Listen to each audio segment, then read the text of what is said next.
High guys and welcome back to another vlog. आज सकाळची गोष्ट आहे की मी ज्यावेळेस स्किन केअर करत होतो त्यावेळेस माझा रूममेट मला बोलला, भाई काय करतो हे आम्हाला पण थोडं सांग. तर मग मी असा विचार केला की त्यालाच काय सगळ्यांना सांगतो and let's make a video on that. Firstly, skin care करणं म्हणजे मेकअप करणं नव्हे, हे एकदा लक्षात घ्या. त्यानंतर पुढे जाऊयात. तर जनरली सकाळी उठल्यानंतर मी एक 5 स्टेपचं स्किन केअर रुटीन फॉलो करतो. त्याच्यात फर्स्ट वन आहे फेस वॉश, सेकंड वन आहे टोनर, थर्ड वन आहे सिरम, फोर्थ वन आहे मॉइश्चरायझर आणि फिफ्थ वन आहे मोस्ट इम्पॉर्टंट सनस्क्रीन.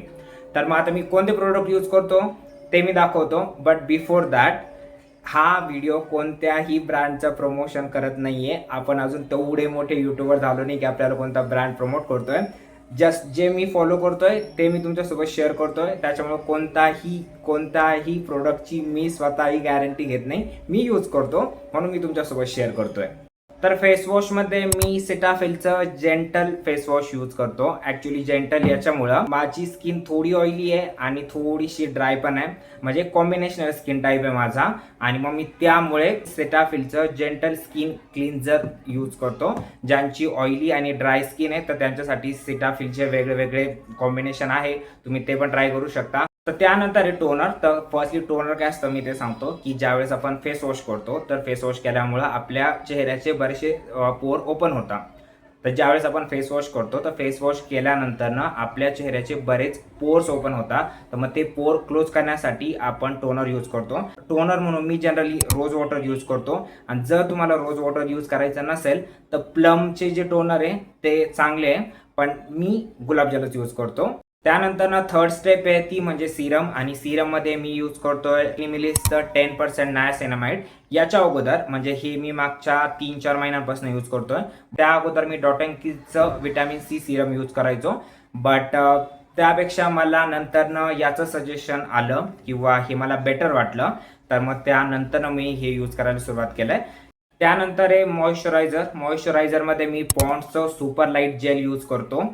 हे मी चुकून घेतलं होतं, पण मग त्याचा रिझल्ट मला वाटला म्हणून मग मी ते पुढं कंटिन्यू केलं. माझ्याकडे अजून एक आहे, ते म्हणजे छोटंसं सिटाफिलचंच आहे मॉइश्चरायझर. बट हे जास्त मी यूज नाही करत आणि मोस्टली मी सकाळी पॉन्ड्सच यूज करतो.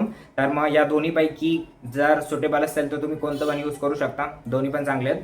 आणि लास्टची जी स्टेप आहे स्किन केअरमधली ती आहे सनस्क्रीन. मी यूज करतोय स्वारस्याचं अवी सनस्क्रीन, जे माझ्या नावाचं आहे म्हणून मी यूज करतो असं नाही आहे. ॲक्च्युली हे SPF 50 पण आहे आणि आत्ताच्या कंडिशनमध्ये म्हणजे आता ठीक आहे, आता तर उन्हाळा नाही आहे, बट जे इंडियाचं वेदर आहे तर त्यानुसार SPF 50 तर जनरली यूज केलीच पाहिजे. तर मी ही यूज करण्याचं कारण असं आहे की ही थोडीशी ऑर्गॅनिक आहे असं त्यांचं म्हणणं आहे. आणि मला थोडंसं सनस्क्रीनमध्ये, कारण मी ती डेली अप्लाय करतो, तर मला थोडंसं नॅचरल पाहिजे होतं म्हणून मग मी ही यूज करतो. या अगोदर मी डर्माची पण यूज करून बघितली आहे, मिनिमिलिस्टची पण यूज करून बघितली आहे आणि अरोमा मॅजिक म्हणून एक ब्रँड आहे त्याची पण यूज करून बघितली आहे. पण त्या सगळ्यानंतर मग मी फायनली याच्यावर पोहोचलो आणि मागच्या 2 वर्षापासून मी स्वारस्याची आवी वापरतो. आणि एक ॲडिशनल बोनस टिप म्हणू शकता, बोनस तर नाही बट ती पण जनरली माझ्या स्किन केअरचं रुटीन आहे, ते म्हणजे अप्लाइंग लिप बाम. माझ्याकडं हिमालयाचं लिप बाम आहे आता सध्याला आणि याच्या अगोदर माझ्याकडे निव्याचं होतं. अपार्ट फ्रॉम दिस फक्त स्किन केअर करून उपयोग नाही आहे असं मी खूप साऱ्या ठिकाणी वाचलं होतं. तर मग भरपूर पाणी पण प्यायलं पाहिजे, हेल्दी फूड पण खाल्लं पाहिजे, थोडी शुगर कट पण केली पाहिजे आणि जिम वगैरे जात असेल तर प्लस पॉईंटच आहे. तर या सगळ्या गोष्टी आहे. जे लास्टचे जे मी बोनस पॉईंट सांगितले ना तर त्याच्यातले खूप मी फॉलो करतो असं नाही आहे. स्किन केअर मी करतो बऱ्यापैकी कन्सिस्टंट करतो, कारण जर तुम्ही आज स्किन केअर स्टार्ट करताय आणि उद्या लगेच त्याचे रिझल्ट एक्सपेक्ट करताय तर ते चुकीचं आहे. तर तुम्ही कन्सिस्टन्सी ठेवली तर 2 महिन्यात, 3 महिन्यात, 6 महिन्यात according to your skin type म्हणा किंवा बरेचसे कॉम्बिनेशन्स कधी सूट होता कधी नाही होत, तर त्यानंतर ना एक रिझल्ट दिसायला लागतील मे बी. माझ्या बाबतीत असं झालं होतं की इनिशियली माझ्या चेहऱ्यावरती ना खूप पोर्स यायचे, खूप पिंपल्स यायचे. बट जेव्हापासून मी एक व्यवस्थित स्किन केअर रुटीन ट्राय करायला सुरुवात केली आहे तर मग ते बऱ्यापैकी कमी झाले आहे.